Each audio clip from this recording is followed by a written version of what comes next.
നമസ്കാരം. ഞാൻ മണ്ണൂർ രാജകുമാരനുണ്ണി. ഈ വരുന്ന വെള്ളിയാഴ്ച ജനുവരി 10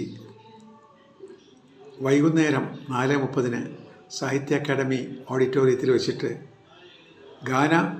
ഗാനോത്സവം ഗന്ധർവ ഗാനോത്സവം എന്ന പരിപാടി അരങ്ങേറുകയാണ്. നമ്മുടെ പ്രിയപ്പെട്ട ഗാനഗന്ധർവൻ്റെ പിറന്നാൾ ദിവസമാണ് അന്ന്, ജനുവരി 10. അപ്പോൾ അദ്ദേഹത്തിനുള്ള ഒരു ആദരവ് കൂടിയിട്ടാണ് ഈ ഗന്ധർവ ഗാനോത്സവം. ഇതിൽ പ്രത്യേകതയുള്ളത് നാദബ്രഹ്മം ഫൗണ്ടേഷൻ എല്ലാമായ MD സോമശേഖരൻ ആലപിച്ച യേശുദാസിനെക്കുറിച്ചുള്ള ഒരു ഗാനം, അതിൻ്റെ പ്രകാശനം കൂടിയാണ്. വളരെ മനോഹരമായിട്ടുള്ള ഒരു സന്ധ്യയായിരിക്കും അത് കഴിഞ്ഞ് ഗംഭീര ഗാനമേളയുണ്ട്. ഇതിൻ്റെ കൂട്ടത്തിൽ MT വാസുദേവനാരെക്കുറിച്ചുള്ള ഒരു അനുസ്മരണമുണ്ട്. എല്ലാം ഏറ്റവും ഭംഗിയാകുവാൻ ഞാൻ ആത്മാർത്ഥമായി പ്രാർത്ഥിക്കുന്നു.